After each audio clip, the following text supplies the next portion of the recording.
ভোলায় কোস্টগার্ডের যৌথ অভিযানে উদ্ধার হওয়া প্রায় 5 কোটি টাকা মূল্যের ইয়াবা ও গাঁজা ধ্বংস করা হয়েছে।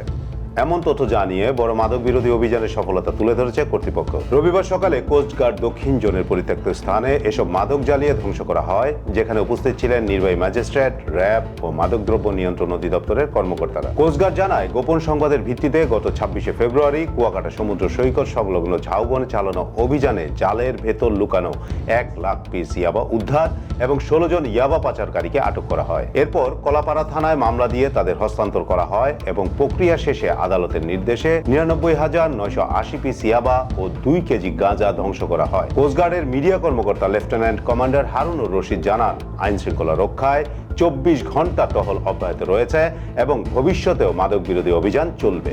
ফেব্রুয়ারি 2025 তারিখ বুধবার ভোররাতে কোস্টগার্ড দক্ষিণ জোন এবং র্যাব এর সমন্বয়ে পটুয়াখালীর কুয়াকাটা সমুদ্র সৈকত সংলগ্ন ঝাউবন এলাকায় মাদকের বিরুদ্ধে একটি যৌথ অভিযান পরিচালনা করা হয়। অভিযানে উক্ত এলাকায় অভিনব কায়দায় ফিশিং ট্রলারে সমুদ্র পথে পাচারকালে জালের মধ্যে লুকায়িত অবস্থায় 1 লক্ষ পিস ইয়াবা সহ 16 জন ইয়াবা পাচারকারীকে আটক করা হয়। আটককৃত আসামিদের আইনানুগ ব্যবস্থা গ্রহণের জন্য কলাপাড়া থানায় একটি মামলা দায়ের করত হস্তান্তর এবং জব্দকৃত ইয়াবার নমুনা হিসাবে 20 পিস ইয়াবা সংশ্লিষ্ট থানায় জমা দেওয়া হয়।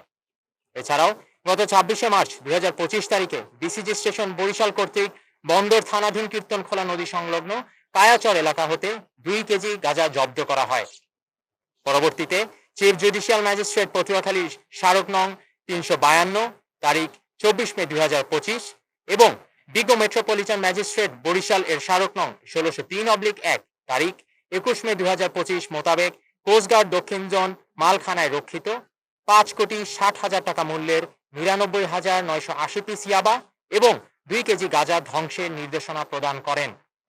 প্রাপ্ত নির্দেশনা মোতাবেক অদ্য 1 জুন 2025 তারিখ সকাল 10টায় বাংলাদেশ কোস্টগার্ড বেজ ভোলায় মোহাম্মদ জিয়াউল হক নির্বাহী ম্যাজিস্ট্রেট ভোলা এবং পরিদর্শক মাদকদ্রব্য নিয়ন্ত্রণ অধিদপ্তর ভোলা এর উপস্থিতিতে 99,980 পিস ইয়াবা এবং 2 কেজি গাঁজা ধ্বংস করা হয়।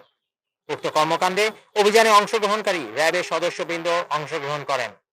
দেশের আইন শৃঙ্খলা পরিস্থিতি স্থিতিশীল রাখতে বাংলাদেশ কোস্টগার্ড 24 ঘন্টা টহল জারি রেখেছে, যার মাধ্যমে কোস্টগার্ডের আওতাধীন উপকূলীয় এবং নদী তীরবর্তী অঞ্চলের আইন শৃঙ্খলা পরিস্থিতি অনেকাংশে উন্নত হয়েছে।